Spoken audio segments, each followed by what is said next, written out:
Well, hello there and welcome to Parenting Uncovered. We are Dave and Ashley Willis, and you guys, we have some dear friends on the podcast today who are just full of wisdom, right, sweetie? Like, we admire them so much. And you guys, if you listen to the Naked Marriage podcast and follow Exo Marriage, are very familiar with them. But those of you who are new to Parenting Uncovered and maybe the whole Exo Marriage family, they may be new to you. And I'm so excited that they're going to hear from them.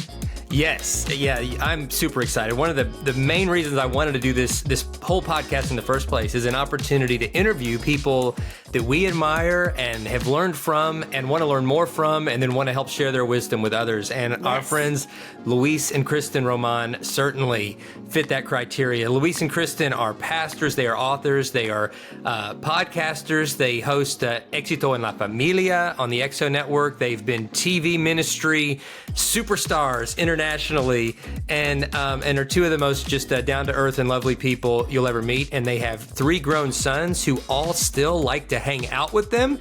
And I want to know how to do that as our sons get to that age. And they're great young men. They're just awesome. Fine young men. So this family's, they're it's a bilingual family. They're reaching people in the English-speaking world and the Spanish-speaking world.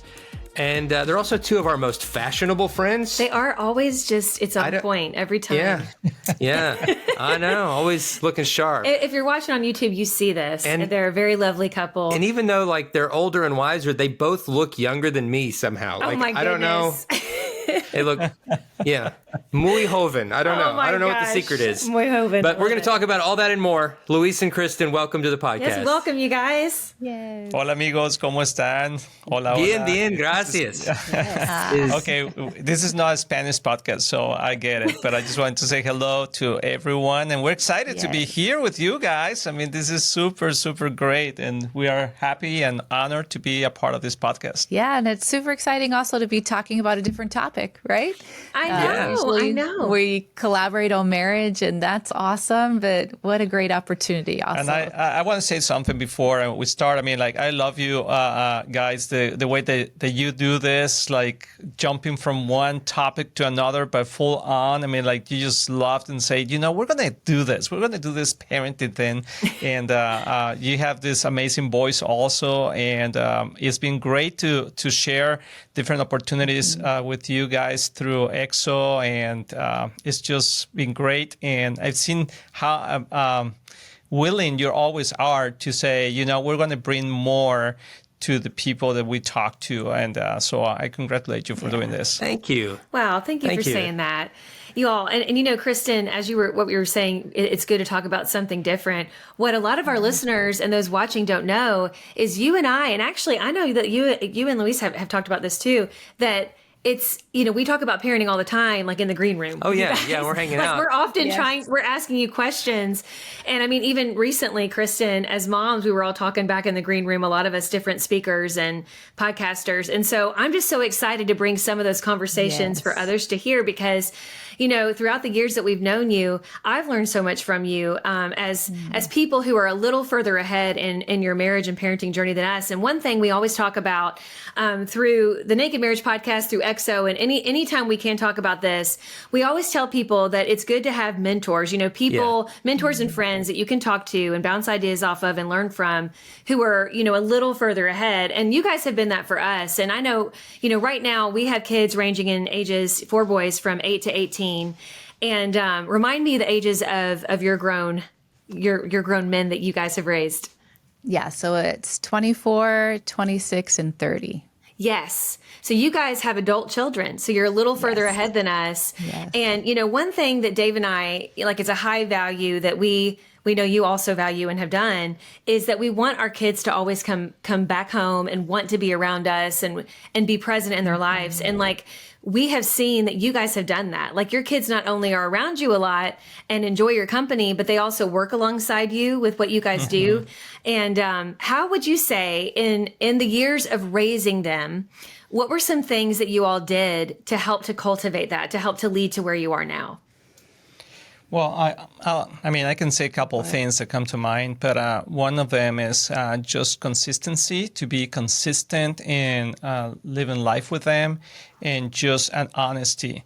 I think those are the two big factors that for me, when I look back and people have asked us, well, what do you guys did or something? And it's not that we have a perfect family at all, because we're not, but that's what makes it different, because we have been consistent in the principles that we have learned about parenting and about family, and it's always coming back to the basics. And if we have done something wrong, or if we have, so we do celebrate the wins. We repent for the bad. We cry together. We laugh together, and we just being honest. So I think the consistency of being real at home as we are at church and anywhere else, that has been a big factor for boys. When and this is something that we have asked them. So what has been good for you guys? And it's just that you guys keep it real. And I think so many parents today, they have like a different way of treating their kids, the way they treat others or pretend something, and kids can smell that when you're really being honest and real as a person, not just as a parent. Those are the things I think.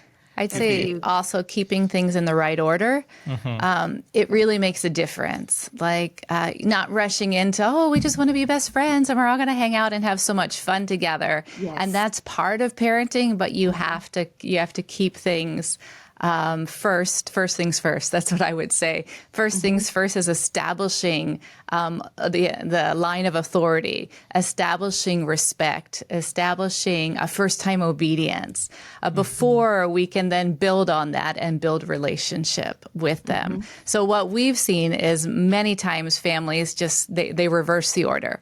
So when the kids are little and cute and everything's fun, there's very little discipline in the home because everything seems harmless, right? Yeah. So, they had a temper tantrum. I can just grab a hold of them and say, come on, I'm going to move you over here. You can't do that with a 15-year-old. You can't say, in the middle of your temper tantrum, I'm going to pick you up and just move you to your room.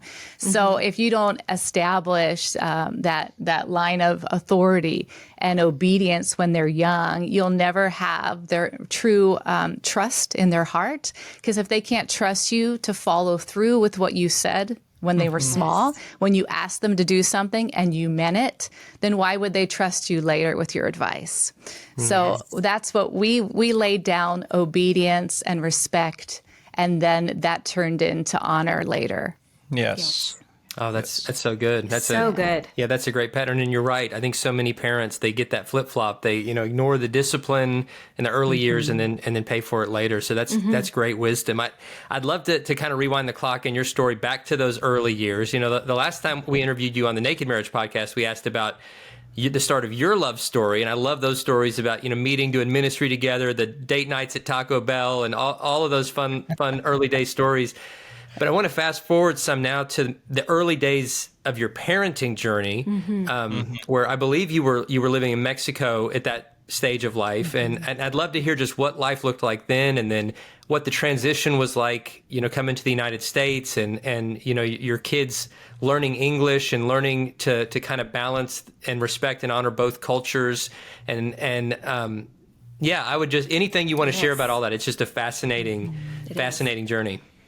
Yeah, well, when we moved to Mexico, we never thought that we were going to be there that long. We were there for 18 years, almost 19 years. And I remember when Kristen fell in love with me, and she fell. No, I'm kidding. Fall in love with you. That's not the joke. Yeah, no. She said, "I will follow you." This is true. Our rings have the verse of Ruth that my people will be your people, and your God will be my God. I will follow you wherever you go. And that's something that Kristen really have done, and I admire of her, because even when we moved to Mexico, it's not that she kept her American just friends, because there's a lot of Americans down there that she could just keep speaking English only, but she really immersed in the culture, and she really embraced our culture, and she became a Mexican at heart. And with our boys, it was the same. We decided to become become bicultural, and what that means is that we will make the decision to take the best of both cultures and just remove anything that was not godly from our cultures, and we have done that, and it has not been easy sometimes because we still keep our or grew up, I mean, the way we grew up and things like that. And sometimes it's like, where that came from? Like, it's like eating mango at night.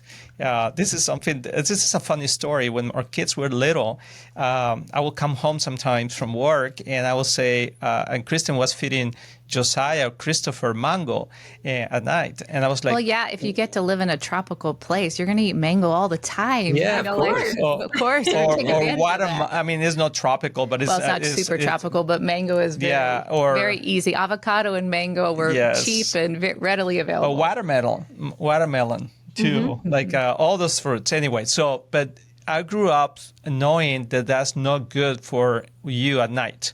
Mm-hmm. And you should never walk bare feet either on your house. Mm-hmm. So when I will come home, my kids will be bare feet.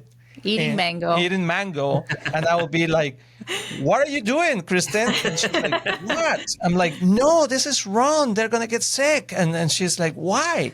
I'm like, well, I don't know. My granny used to say that, it's just, and she said, well, we're going to figure that out. And so I'd be like, prove it to me. Show me the medical evidence. I know. So, yes. I mean, I was like totally fine with that. I was like, okay, you're right. I don't know why we say that. But later my mom will come visit and she's like, why are they eating mango at night? They're going to get sick. And so it's just like little funny things that we now laugh about that. Yeah. But in the moment they were interesting. So we had to figure out what from our cultures were the keepers. And I know we had an experience also at Christmas because we couldn't keep all the traditions from both cultures. It's impossible. So we had to kind of pick and choose and see what worked best for us. And, like the staying up on the 24th for Christmas, December 24th, I discovered that his family stays up all night. Like literally. Wow. And now that we've all gotten older, not as much, but when the kids were little and they're opening presents at 3 a.m. and the kids are all on these sugar highs because they've been eating desserts all night. So they're like raring to go. And I'm like, we are passing out, literally. All the kids at that night. And so I tried to do it for a couple years just to respect the culture and to respect his family. But I remember one year I literally in the morning had vertigo. And I was like, okay, I'll just say it. I was throwing up from vertigo because I was so exhausted because we'd been up all night. Sorry, I missed that. I just said that's the worst feeling. I've had that before. It is. My heart goes out to you. Yeah, that is not a Feliz Navidad. And so I just remember saying, I don't think I can do this anymore. Like I've tried. I know the kids are having fun, but they'd be up all night and then you have little ones. So they'd crash and then the baby would wake up right when you fell asleep. And I'm like, this part of the culture is not going to work for us. I'm sorry. I tried. Yeah. So some of it was like trial and error and just picking and choosing. Yeah, but one thing that I wanted just to share really fast about a more serious side of the story is that when we have our first born, is Josiah, the oldest one. He was so sweet, but he always had this terrible temper tensions that we were like so shocked. Temper tantrums. Yeah. That's a word. Anyway, and even in the supermarket, he would just throw himself on the floor and do this. We were the ones making the scene. That family, the big scene in public, that was us all the time. I mean, it was hard to go out actually with him. I know. And we didn't know why. We were like, what is this happening? Because, I mean, we didn't know why. So we were trying to calm him down through different things or whatever. But then later, I mean, we figured out that was something more than that. That it was spiritual. So bringing our kids to a point where they can understand God, and we also need to understand God, and we need to understand the spiritual world. And it's not just about teaching them the right things. It's like also watching out for their souls.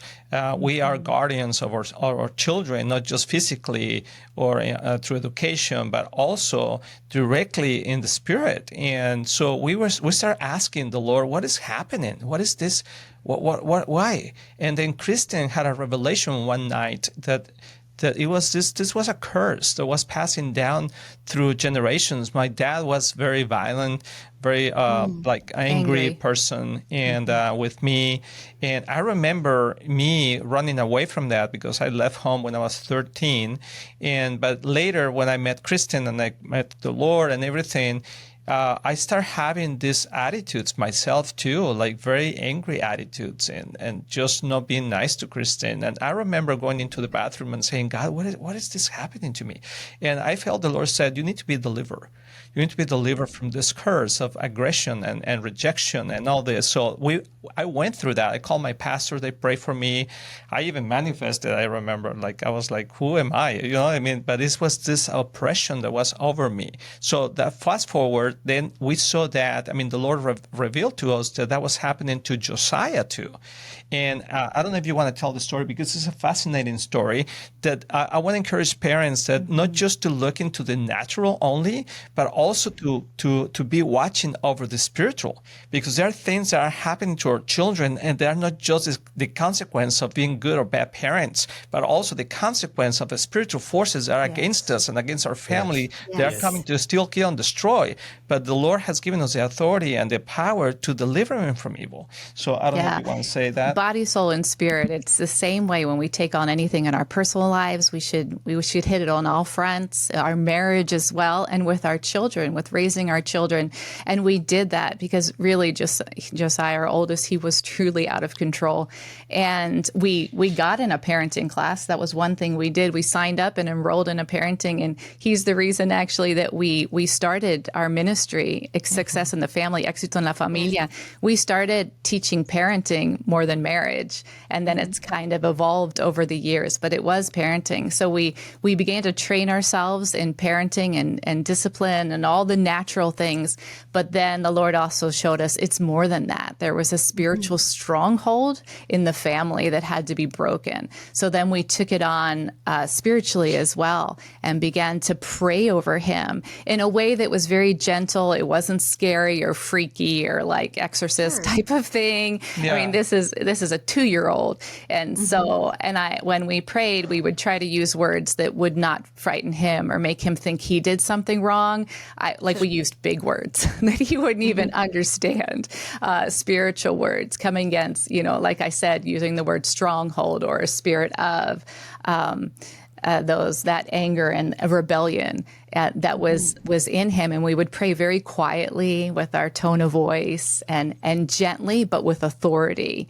And I believe he was delivered. You weren't even home that day. Yeah. It was really, really frightening for me because I didn't believe that a child born into a Christian home could actually have a spiritual oppression. That was just my paradigm at the time. But then I was experiencing something different. Like what I knew in my head or thought I knew in my head was not lining up with what we were living. And someone had shared with me, hey, maybe it's a spiritual stronghold. Maybe he has something that isn't, that was actually passed, through generations. And I'm like, I don't know about that. And then I was desperate one day and, I'm like, well, I'm going to try it. I'm not going to lose anything by trying. So I very quietly and gently began to bind a spirit of anger and rebellion over him. And what happened was actually unbelievable, but he got 10 times worse. And I hadn't done anything in my demeanor to cause any difference. It was just the words that I was speaking. Wow. And it got completely out of control. And I realized he was not himself. This was not my son I was actually speaking to. So I pressed in just as gently, just as quietly, but with a lot of authority. I pressed in and commanded that spirit to leave our family and to stop oppressing my child. And it left. It left to the point that, he slumped down, fell into my lap, began to cry like gently. I held him, I hugged him. And from that day, he was different. And he was able to actually control himself, because before there was no self-control. Like it was It was completely absent. And even though I would tell him, oh, you need to settle down, you need to be quiet, he couldn't. It was like out of his control. And now he could. Like, it was still, he still had to be disciplined, but what you would say more normally. And he was able to respond to me, where before it was just completely out of control. So it's an incredible story, and it changed our lives. And because today, I mean, if you know Josiah, you guys know him. Josiah's amazing. I mean, it's like it's hard for me to picture him angry. An amazing guy, Exactly. and he's very loving and caring and slow to anger. So all the opposite to that. And I just wanted, I don't know why we start talking about this, because that was not what we're thinking. But I mean, I think that probably somebody maybe are struggling with something, and they said that we have tried everything. We have tried every thing that people have taught, techniques, attitudes, whatever, but probably it's spiritual. And it's just not as complicated as we think, because we should, the spiritual side of our lives, as parents, should be so normal, like to pray and to to use the tools that God has given us, because our fight is not against blood and flesh and blood, but against principalities that are against us, right? So anyway, I just wanted to share that. And he continued to be a strong-willed child. Like, his temperament didn't change. But then we could actually work on his character and work on all the skills that we learned about parenting. So. Anyway, that was a little thing.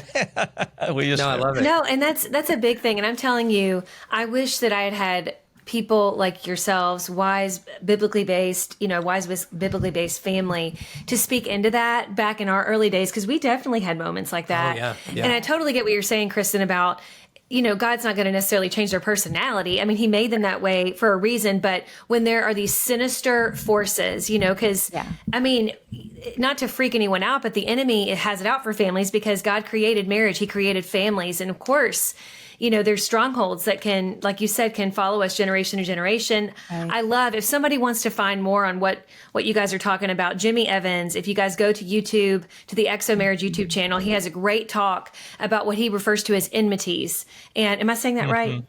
Right. Okay. Yeah. And he talks more about this, and basically it's strongholds, things that have gone from generation to generation, like what you guys are talking about, that we need to bind up and pray and, stand in the gap and say, like, Jesus is greater, because we don't have to be afraid. And you guys weren't afraid, but you were like, I'm going to do what I can as a human being to go get parenting classes, to do what I can in my own, kind of realm of existence. But I know that there's something supernatural here too. And I'm going to pray, and I'm going to let God do the rest, and holding to it. And I think that there's such power in that, because I do think sometimes whatever we're facing, even if it's not, crazy temper tantrums, it could be a lot of different things. I think sometimes as parents, we can find ourselves just desperate and feeling like, I don't know what to do here. And I think making sure that we go to prayer faster than we tend to, because I think sometimes we go to it as a last resort, when really that's our first line of defense. And I think realizing that is huge. And you guys have empowered people today by sharing that story, and it's just so powerful. And especially those with strong-willed, maybe some toddlers that are throwing these temper tantrums, and especially too when they're so intense. And it's clear that you can't resonate with them, because that's what I hear you saying, Kristen, is it's like nothing was getting through to your child at that time, that there couldn't be any kind of, he couldn't regulate his emotions even at the level he could at that time in his life, because there was this there was something keeping him from that stronghold that needed to be broken. And so I think that's so powerful. And it's definitely something that as parents, we need to realize what power there is in that as believers, that we can call on, our Savior, and that he is greater than any force that comes against our family. Yeah, it's so true. And there's so much hope in that. There's so much encouragement. Thank you so much for sharing that. I'd love to pivot just a little bit and talk about when you guys made the big move, to come to the United States. A lot of parents listening right now are maybe in a season of transition, maybe not as big a transition as you went through, where you're going from one country to another, one language to another. but they're in a transition where maybe they've moved, they've taken on a new job, their kids are in a new school, and parenting through those transitions can be so unique and so challenging. What did that look like in your family as you made such a big move? How did the kids respond? What did that do to the family dynamic, and what did you learn through that? Yeah, well, that was a huge transition, but something that I guess always helped us is that at home we always talk about being a tribe, that we are a tribe, we are a family unit, and the most important people in our lives is our family. And we've always got each other's back. Yeah, no matter what's happening in the external world. Yeah. So, and at that time, I mean, I was going through a specific transition myself, and I remember telling my boys, I mean, like, I think something's going to change. We're losing our business. Things are going to start getting rough financially, and I really don't know what we're going to do. And God is going to show us what to do. That was before we knew that we were moving to the States, and because for us coming to the States was more like coming to the exile, that more than the American dream, because we're living the Mexican dream. Right. And we had our family and our church and our business, and life was good in many different ways. And they loved Mexico, and Kristen too, and so we never thought that we were going to be transitioning to the United States. So, but when that happened, when the Lord spoke to us, and so I remember telling my boys, and I remember being very, very vulnerable, which I think that's another quality that parents should have with their kids. And I remember, I mean, I know there's topics that you don't talk with your kids when they're very little or something, but when they know something is going on, you can just give them some information, whatever is healthy, right? But I was telling them, this is happening, and I remember me crying and in our kitchen back there in Mexico, and the three of them, they came around me. I was sitting in a chair, and they said, "We love you, Papi, and we will stay with you, and whatever we have to do, we'll do." And they pray for me, because prayer also has been a good exercise in our house. So anyway, and then later the Lord gave us this word and confirmation about coming to the States. So they were ready. I mean, they missed home, they missed their friends, they missed everything, but they knew that God had something new for us as a family. And also, I asked them for forgiveness for that transition, because I know it was hard for them. But that was something that God was opening a door for us here in the States. And we didn't know what we were coming to, because we had no idea exactly what was going to happen. But they were willing. And so I do appreciate that from them. But And creating family identity was always really big with us, even when they were little. And I think that has made such a difference when we had to transition together. They knew that we were all doing it together. Like, this is who we are as a family. And as long as we're united, we're going to make it. And as long as we have each other's back, there's nothing that can take us down. And obviously with the Lord with us. And so that carried into everything we did. And I think it started even when they were little, with very little principles about, like, your sibling, your brother, your sister is your best friend. They're forever. So if you have other friends, that's great, but you're not going to reject your little brother who might want to come hang out for a little while. And we would try to balance it. We knew the older siblings needed time with their friends, but we would always encourage them to include their brothers, to include their siblings, and not, a lot of times teenagers get with their friends and they think it's funny to make fun of their siblings or reject them. And that was never okay in our family. So your siblings were forever, and you had to treat them respectfully. And so that translated into making it easier when later in life we had to all transition together into this whole nother life. They really stuck by each other. Even like going into school, I'd been homeschooling, and then when we got here, they thought maybe they'd go into school, and so the two younger ones would have gone into middle school at that time together, and they were like, "Well, do you want to do it? I don't know. Are you going to do it? We're going to do it together. We're not going to do it if we're separate." So it was such a sense of, we're going to take this on together and make that decision together. together.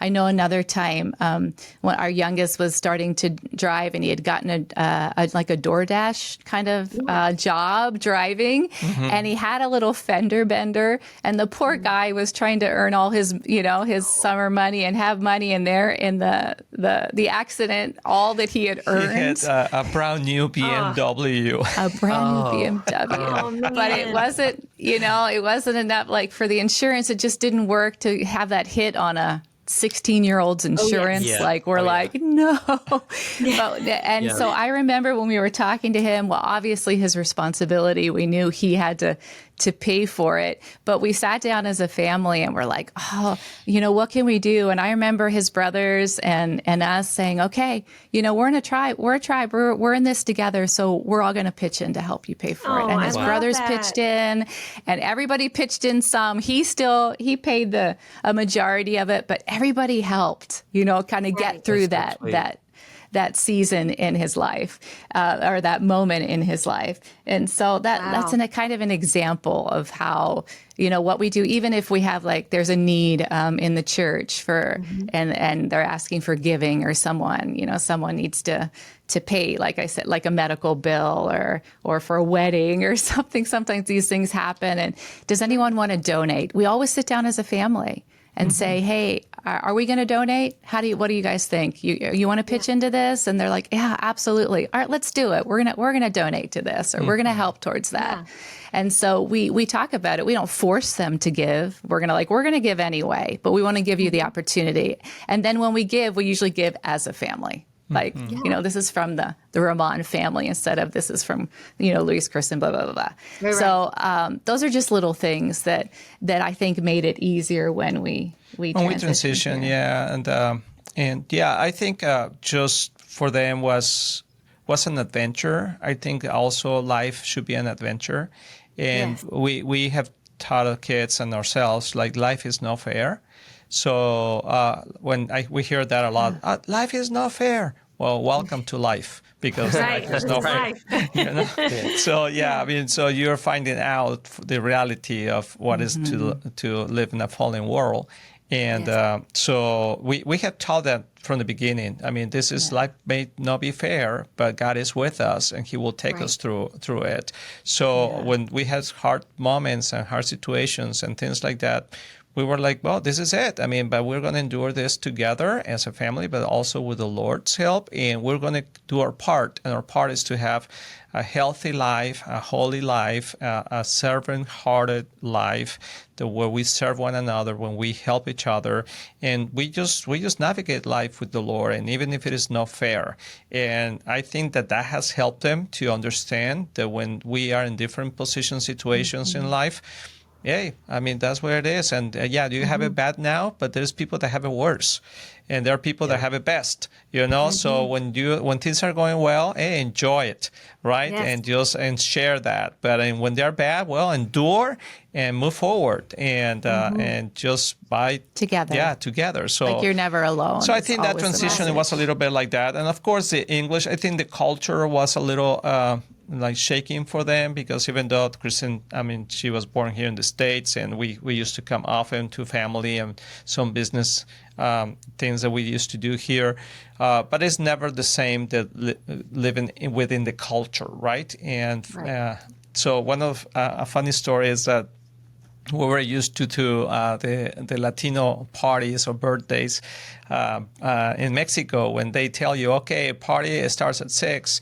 Well, you get there like around 7:30, and things are just starting to roll on, and then by 12, kids are still running around. And so when we got here and we were invited to somebody's birthday, and some other kid, and they said, party's at 5. Oh, well, I think we'd just get it at 5:30 or something. No, well, by the time we got there, they were wrapping up the party. They're like, okay, thank you for coming, And another thing is that you never tell anybody, and I don't think it's best or worse. It's just different cultures. You never tell people, okay, party is over. Kind of like, okay, everybody goes home. No, if somebody stays there at your house until 3 a.m, you just stay with them. You stay up with know, and Wow. feed in 3 times if you have to. But and here is like at 7:30, they were like, okay, well, we're wrapping up. And we're like, Thanks for coming. Bye. You know, and my kids were like, "What's going on?"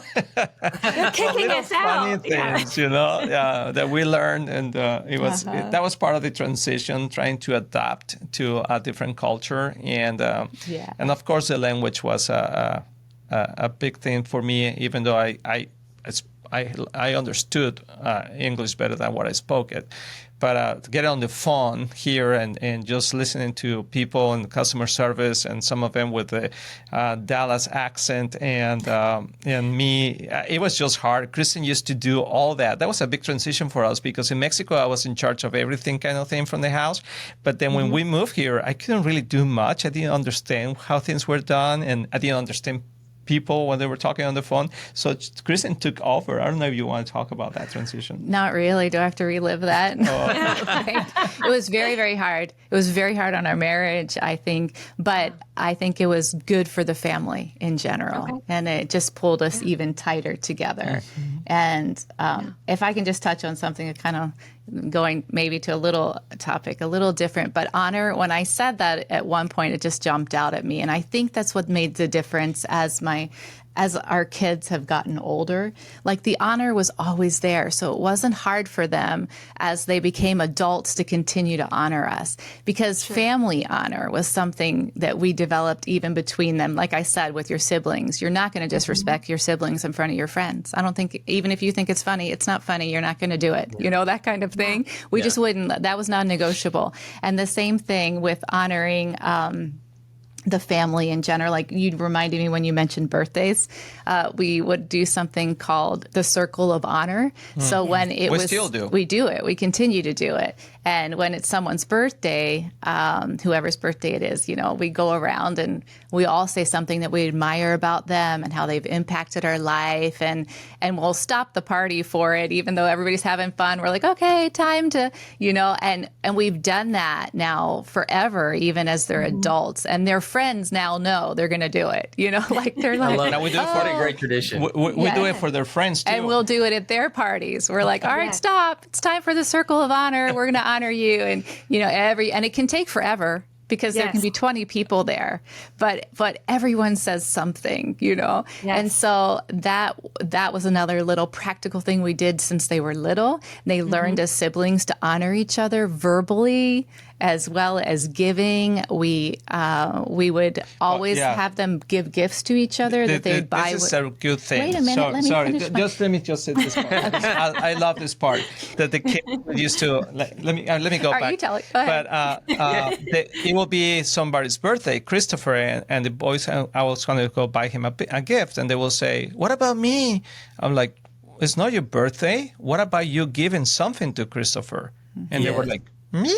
Like, How much do you got? And then we took him to the little whatever. It could be store, a piece of gum, and a little card from Hot Wheels or something, and they will learn to do that. So today, whenever it's a birthday or Christmas is like if we had 30 people at home, because now everybody works and everybody, gives gifts to everyone. So if you multiply a gift for 4 times 5 people, it's like crazy gifts. You know, it doesn't be expensive, but it's just this fun thing about giving to one another. And just to say that the tradition of the Circle of Honor is hardly to ask people to. Siblings hardly say nice things to each other on a regular basis. And to have the opportunity to say something about their brother or sister, it takes a lot of effort sometimes. But when it's common, it's just very easy to celebrate your brother or your sibling wins. Sorry. No, it's because Josiah's over there. Josiah, our oldest, produces our show. And he's like, Mom, it's a circle of blessing. It's not the Circle of Honor. The circle it is of called blessing. the Circle. Thank you. It's called the Circle of Blessing, but we do it to honor. There you go. Yes. Anyway, absolutely. Sorry, hon. Sorry. No, it's a great tradition. It is so good. You know, Dave's mom, like when you were growing up, I don't even know if she called it, like had a name. I like that you guys named it. But she's, we're gonna copy that. The Circle of Blessing. I love that. The Circle of Blessing, because you guys do it. And actually, you know, some people are more inclined to receive it than others. And Dave's youngest brother, Drew, he gets so embarrassed. He just is not used to being the center of attention, but you can tell he still loves it. But he still likes it. And same in our family. And I actually saw recently Jenny Allen, who is a Christian speaker and author that I follow online. She has a son also named Cooper, like our oldest. And she said recently they all did a circle of blessing with him. I don't know if they called it that, but and his friends were there and his friends had to do it. And she said he was so embarrassed and his face was like kind of like, you could tell he's sweating it a little bit. But then he went home and he's like in his upper teens. He went home and later that night he said, Mom, he goes, thank you for making everybody say something about me. He said, you know, usually this time of day, I'm thinking about everything I have to do, or maybe even, you know, thoughts that aren't the best, you know, about myself, like negative. And he goes, all I've been thinking about is everything you guys said and everything my friends said. And it just dawned on me. I mean, it brought tears to my eyes because I was like, those kind of things that have become cyclical in your family, the family traditions, it's like a soundtrack to your kids' minds and to your mind, you know? And because I know, and I'm sure you guys do this in our family, Dave has the kids do it for me. And I have the kids do it for him. And I'm sure you guys do the same. And I know as a mom, to hear the kids say something particular that they appreciate about me or whatever it is, it means a lot. It really means a lot. And sometimes I'm even surprised. Like sometimes I'm like, I didn't even know they noticed that or that even meant anything, you know? And so I love that. And we could like literally talk to you guys forever, but I just want to recap really quick because you guys have shared so much gold. So far we've learned from the Romans, and we're gonna give you guys a chance to like get their book and follow them and get even more amazing content from them and wisdom. But number one, they talked about honesty and transparency and vulnerability with your children. I think that's huge. Oh, yeah. Number two, they talked about being prayer warriors for your kids and realizing that there is, you know, we're not going against just the things of this world. There's the principalities, sinister principalities that we're fighting against. You know, there's spiritual warfare that we need to go to bat and fight for our kids there. And they talked about having honor in your family, not only, you know, having your kids show you honor, but honoring your children and encouraging your children to honor each other, and doing that by having traditions such as the circle of blessing. And I think that's just, I mean, there's a lot more there, but those main things are just huge takeaways. They're huge. And just having been able to hang out with this family, like you can see the fruit of that. And you can see that the fruit of years of prayer and circle of blessing and prioritizing God and each other. And it's beautiful. I mean, no family's perfect, but your family is so healthy and so fun to be around, and a real, I think, model that all of us can learn from. I know you guys are a few years ahead of us, and we genuinely hope that our boys love us, love each other, honor us, and honor each other the way that your boys do with you. And so, thank you guys for that. So we're getting ready to end. We end every episode with Ashley sharing a fascinating fact, and then Dave doing a dad joke, and then we're going to give you guys a chance at the very end to let people know where they can find you. So Kristen and Luis will have the final word. Say, cool. But sounds sweetie, what is your fascinating fact for the day? Fascinating fact, y'all. She's so good at finding this stuff. I get so excited about this stuff. She finds the most interesting stuff. I nerd out. Okay, so did you know that many mammal mamas carry kids on the left? And here's why. Regardless of whether they are left or right-handed, human moms tend to cradle their babies on the left side of their bodies, especially in the early months. This left-handed bias likely has to do with the human brain's lopsided layout. Sensory information on the left side of the body is processed on the right side of the brain. The brain's right hemisphere is also where emotions are processed. So holding and observing the baby on the left may help transmit social information to the right side more efficiently. Babies seem to prefer to keep their mother in the left visual field too. So fascinatingly, researchers recently documented left side bias in non-primate mammal mothers. Observed off the coast of a Russian island, walrus moms tend to keep their babies on the left while bobbing along the waves, and their calves swam over to their mother's left side before diving to suckle. Ditto for flying fox moms dangling from tree branches in Sri Lanka, who seem to favor keeping their babies on the left. I got this from SmithsonianMag.com, and I just thought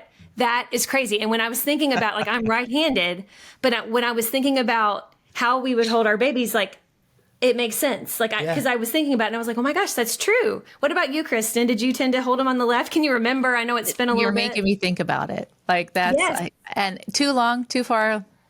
30 years ago. Nope, no idea. Yes. But you know what? Look back at pictures and be like, oh my gosh. When you get those, that's true. When those grandbabies start coming, the grandbabies. you let us know which side you're holding them on. That's true. Isn't that wild? I just thought that was wild. Yes. That's super interesting. Yeah. Very interesting. All right, Dave's dad joke. All right, Dave's go. dad joke of the week. This one I got from our producer, Taiwan, who is an amazing dad joke teller in training. He's not even a dad yet. He's not even a dad but he yet. already has really great dad jokes. So his dad joke was this: how do you find Will Smith in the snow? How? Follow the Fresh Prince. Oh, Because he's the Fresh Prince of Bel Air. Fresh Prince. But it's Fresh my Prince God. in the snow. Oh, yes. I love it. And I love It's really bad if you have to explain it. Yeah. Right, it is, yeah. Well, some of these This is All of my a jokes are easier to get than joke. This is my dad joke, when us If you're kids watching- were little. if you watch You on know? YouTube, you can see he's removing his thumb. Yeah. Yeah, I know. Well, let me tell you, that was a joke that I used to do to my kids all the time, and they were fascinated by it. Until one day, Yes. Christopher saw it, and he was like, I got you. I know how you do that. So next time I did it, it's like, no, it doesn't work out, But for years, I did it when they were little. for and they were years, like, it was oh my magic. gosh. Yeah. Dad is he's magic. I love keeping our kids thinking love it. we're cool. Oh, I love it. So, guys, before we close out, tell folks where they can connect with you online. You've got so many great resources out there. So, folks want to learn more from you. Where can they go? Well, first of all, I just want to say thank you for having us, and I hope you enjoy this podcast. Yes. Our main ministry is in Spanish. It's called Éxito en la Familia, or Luis Kristen, as you see it on the back. Luis Kristen. E means and, Kristen. And that's how we are in social media, like in Instagram, Facebook, and YouTube, and all that. Luis Kristen. You can follow us there. And I don't know if you want to talk a little bit about the book and just to... Well, there's a whole chapter in Divine Marriage about parenting and parenting principles. And we just tried to take our 30 years of everything we learned and condense it as tightly as we could and stick it into one chapter. So I think it's golden. I think it has everything that we've get that book, guys. Share. And one thing I want to say is our podcast, it has English and Spanish episodes. So you can share with people that are bilingual, and our heart is to bless families and marriages, and especially those bilingual couples and bicultural couples. So thank you for having us. We really enjoyed this episode. Thank you all so much. Thank And you you guys. are, like you said, your goal is to bless couples, and that's exactly what you all are doing. You are the real deal. And so, guys, go get their book, Divine Marriage, and all the different places where they have amazing content. And we just thank you guys so much for being on here. It's been Muchas awesome. gracias. We love you Muchas guys. gracias. And No. we'll Thanks for also- having us. Hasta All pronto. right. Bye-bye. Adios. Bye-bye.